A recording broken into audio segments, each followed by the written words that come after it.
Starting में जैसे मैंने बताया था कि जो सोलर सेल्स होते हैं उसमें डिफरेंट टेक्नोलॉजीज़ हैं। इन टेक्नोलॉजीज़ में बेसिकली एक पेरोव्स्काइट सोलर सेल भी है और ऑर्गेनिक सोलर सेल भी है। सोलर सेल्स की जो फैब्रिकेशन होती है लैब बेस्ड स्केल में, तो उसके लिए ना एक थिन फिल्म बनानी पड़ती है। तो थिन फिल्म बनाने के लिए सबसे पहले हमें एक उसका सोल्यूशन बनाना पड़ता है एक हाईली मॉइस्चर फ्री इन्वायरमेंट में, जिसमें कोई भी ऑक्सीजन की प्रेजेंस ना हो। अगर कोई ऑक्सीजन होगा तो वो उस एटॉमिक लैटिस में बह जाके उसका जो एटम है वो उसके साथ इंटरेक्ट कर जाएगा और फोटोन उसके ऊपर इम्पिंज नहीं हो सकता, उसके आगे एक ब्लॉक आ जाएगी। तो पेरोव्स्काइट्स बनाने के लिए हमारे पास इंक चाहिए होती है और उस इंक को टेस्ट करने के लिए हम एक टेक्निक यूज़ करते हैं जिसको हम स्पेक्ट्रोफोटोमीटर्स कहते हैं।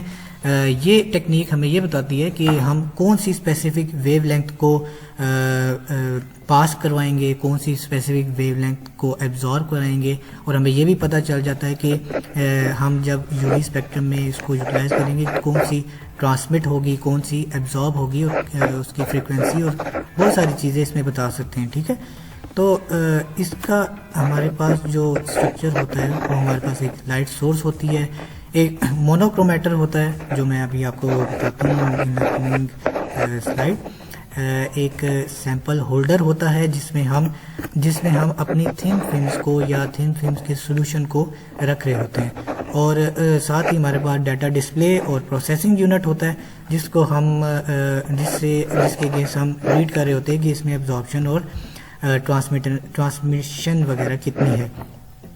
Let's take a source that is emitting some number of photons. हमारे पास ना इस फोटोनिक सोर्स के आगे कुछ लेंसेज लगे होते हैं जो इसको फोकस कर रहे होते हैं। तो इस फोकस लाइट का मतलब ये है कि हमारे पास कोई किसी किस्म का लॉस ना हो, कोई स्प्रेडेड वेव ना आए, बल्कि एक फोकस बीम आए। तो फोकस बीम जब इन लेंस से जब पास होती है तो इसके आगे ना एक डायफ्रैक्शन ग्रेटिंग यूनिट लगा होता है या मोनोक्रोमेटर इसको कहते हैं। तो इसका मकसद ये होता है कि ये जो फोटॉन्स आ रहे होते हैं इन फोटॉन्स को डिफरेंट वेवलेंथ्स में कन्वर्ट कर देता है। लाइक हमारे पास फोटॉन्स का वाइड स्पेक्ट्रम है, तो हमें क्या पता चलेगा कि रेड है, येलो है। तो ये जो डायफ्रैक्शन ग्रेटिंग यूनिट है वो मोनोक्रोमेटर वो डिफरेंट वेवलेंथ्स में इसको कन्वर्ट कर देता है। आगे इसके एक वेवलेंथ स्प्लिटर लगा हुआ होता है। हर मशीन का डिफरेंट अपरेटस है। Wavelength splitter can be wheel जिसके अंदर होल्स होते हैं और वो तेज़ी से रोटेट कर रहा होता है और उन होल्स से उन वेवलेंथ्स को पास किया जाता है।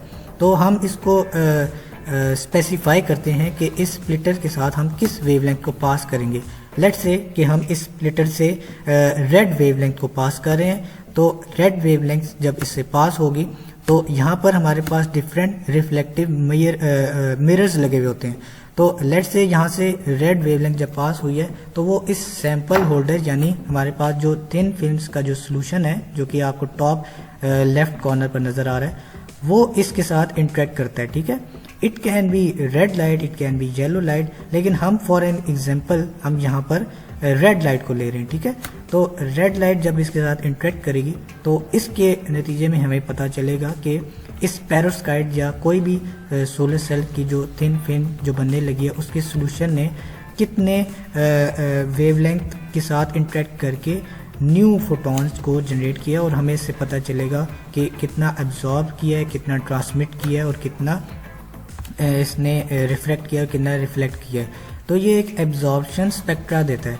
हम सारी वेवलेंथ देखते हैं, हम रेड में देखते हैं, येलो में देखते हैं और पूरी वेवलेंथ को भी इस पे पेनिट्रेट करवाते हैं। फिर हम देखते हैं कि किस वेवलेंथ पे हमारा ये जो पेरोव्स्काइट या जो भी सोल्यूशन आप बना रहे हैं थिन फिल्म्स के लिए, तो हमें इससे पता चलता है कि कितनी वेवलेंथ पे, कितने स्पेक्ट्रा पे हमारा जो सोल्यूशन है या थिन फिल्म है वो अच्छा परफॉर्म कर रही है। तो इसके आगे different of course detector units लगे हुए होते हैं और उसके आगे फिर स्पेक्ट्रा डिस्प्ले यूनिट होता है जो कि हमें बताता है कि कितना स्पेक्ट्रा अब्जॉर्ब हुआ है और कितना ट्रांसमिट हुआ है। ठीक है, तो ये एक बड़ी फंडामेंटल टेक्निक है जो हम इंटरनेशनली यूज़ करते हैं और आई विश कि पाकिस्तान में भी कहीं ना कहीं अवेलेबल हो ताकि सोलर सेल्स पर इस तरह की रिसर्च की जा सके।